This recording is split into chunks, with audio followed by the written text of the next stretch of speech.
then, people, we're back inside the building. Welcome back to Trickstar Radio. It's just gone at 5 minutes past 9 here on Trickstar. Out to everyone locked in this morning, we have got a very special guest joining us today, an international star, arguably the biggest person we've actually had on this show, on The Breakfast Show. Macky2 joins us this morning. How are you doing, sir? I'm doing good, man. How are you doing? I'm good, man. I'm good. It's awesome to get you on. Obviously, with this show, we're trying to cover as many different sort of styles of music as possible, especially branching into a much more sort of worldwide audience at the moment. And obviously, we recently premiered a track from yourself on the show, which was awesome to do. So what I'm going to try and do with this first section is kind of get a bit of background on yourself for those who aren't yet aware of your sound over here in the UK. So talk me through, for those who don't know, who is Macky2 and what is it you do? I like to think of myself as just an artist because out here in Zambia, we only have 18 million people, the whole country. And so if you really want to be like a household name, you can't restrict yourself to a specific genre of music. Okay. So obviously I'm more of a rapper and I'm more inclined to hip-hop type of music, but we have infused not just the local sounds, but also Afro-pop, hip-hop, basically everything that goes with the mainstream music out here. And it's very diverse. You have people who listen to reggae, hip-hop, rumba, calypso sounding type of music, and it's vast. So over the years, I've just tried to make a type of music that's not really going to box me into people thinking like, he's just a rapper or he's just an R&B type dude. I've tried to make different type of sound and type of music. And yeah, so far it's been great. I'm a rapper who mostly raps on high tempo, danceable type beats. Okay, I mean, the interesting thing with this is obviously you are one of the biggest artists in Zambia. Like, there's no getting away from that. You are a pretty much a superstar by the looks of things. So, like, talk me through like what an average day is like for yourself, because it must be kind of crazy. Yeah, man, it's crazy, and the thing about Zambian music is that's when it's blowing up. That's when it's crossing borders. So, whoever is the biggest artist right now will probably be considered as one of the artists who really paved the way for Zambian music to cross borders, because it's just beginning to happen now. Obviously we've had a lot of big artists who came before us, but the artists right now in Zambia are actually doing amazing things. They're doing bigger things than anyone has ever done. I mean, again, the thing that I'm finding with this is, because it's something I'm only just tapping into, like from a UK DJ's perspective, I'm kind of tapping into it from a sort of side angle, and I'm seeing, more than anything else, there seems to be such a good level of kind of community and supporting each other when it comes to different musicians out there. Is that the way it is out there? Yeah, man, yeah. Obviously, everybody embraces working together and pushing one another, and every time you have a big song and you have other artists like sharing your music or coming out and supporting it, it's always great. But there'll always be competition, and competition is actually good, man. It brings out the best in us, and for the fans out there, it means the artists will work hard and they'll give you great content or great music. So I've always embraced competition. I know a lot of people like to say like, yo, I'm my own competition, but really, you can't keep yourself on the toes. It just doesn't work like that. It feels you have more drive when you feel threatened or when you feel like, oh, someone is actually coming from my spot, No, definitely.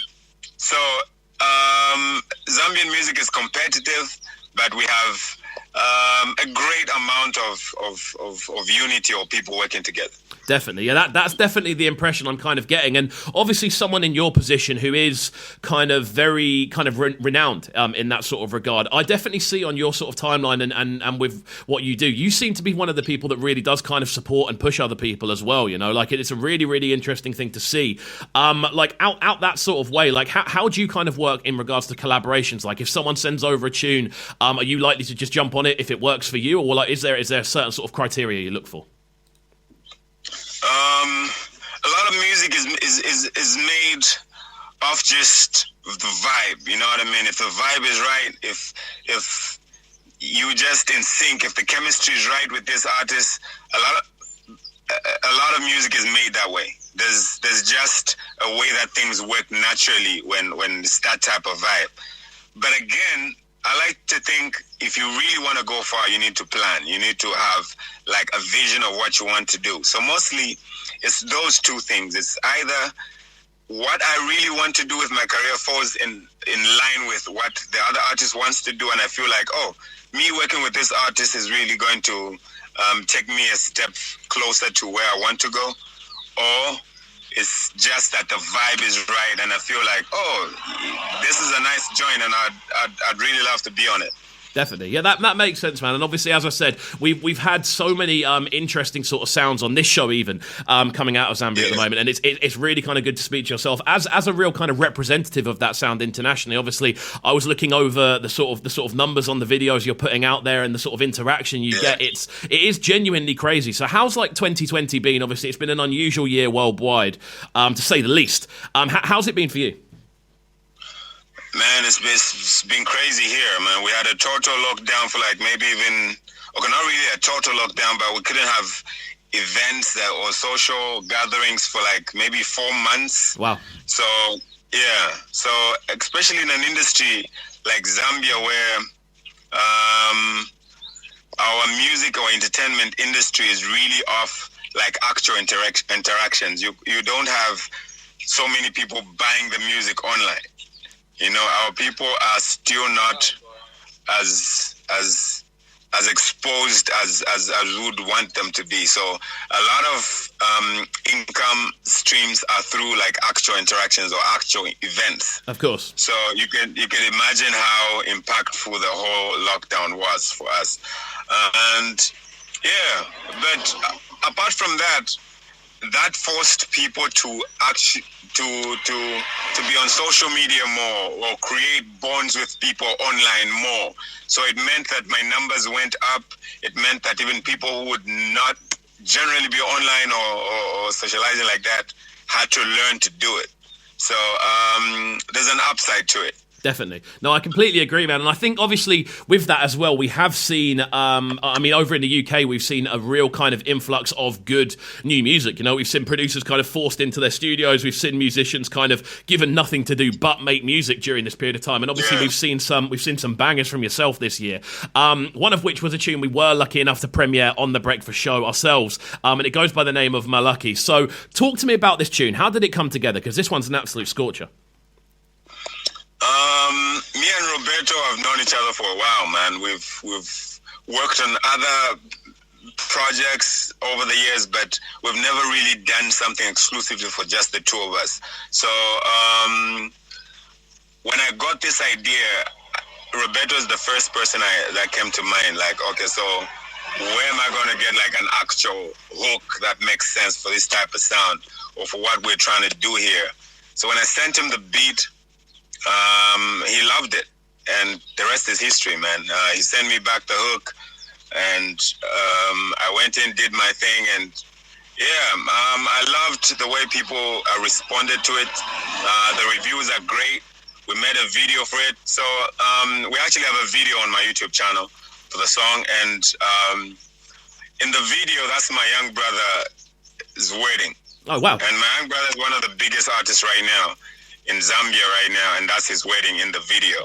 So yeah, it was exciting to just put it out there and just see how people reacted to it. Definitely, man. I mean, from this end, it looked like the reaction was absolutely crazy. Obviously, I've been following on the Instagram and the Twitter, and obviously the YouTube as well. It's been really, really cool to see how much this tune has kind of grown almost instantaneously. And we are going to get into it now. This is yourself and Roberto. It goes by the name of Malaki. It's just gone 9:15 here on Trickstar Radio. We are live on the line with man like Macky2. Just before we jump into this, what's the best social media tag for people to get hold of you on? I'm mostly on Instagram now. So Twitter is not that big out here. People are just really just beginning to get onto it. So it's just Facebook and Instagram are the biggest platforms here. Even YouTube, people are just kind of forced to go to YouTube because of the videos and stuff. But really, Instagram and Facebook. And my Instagram page is Macky2 Kopala. That's Macky, the number 2 Kopala. That's Kopala. Wicked, man. Well, we're going to get into this tune now then. Don't go anywhere, my friends. We are live on Trickstar Radio. This is Breakfast with Kovu. Oh, yes.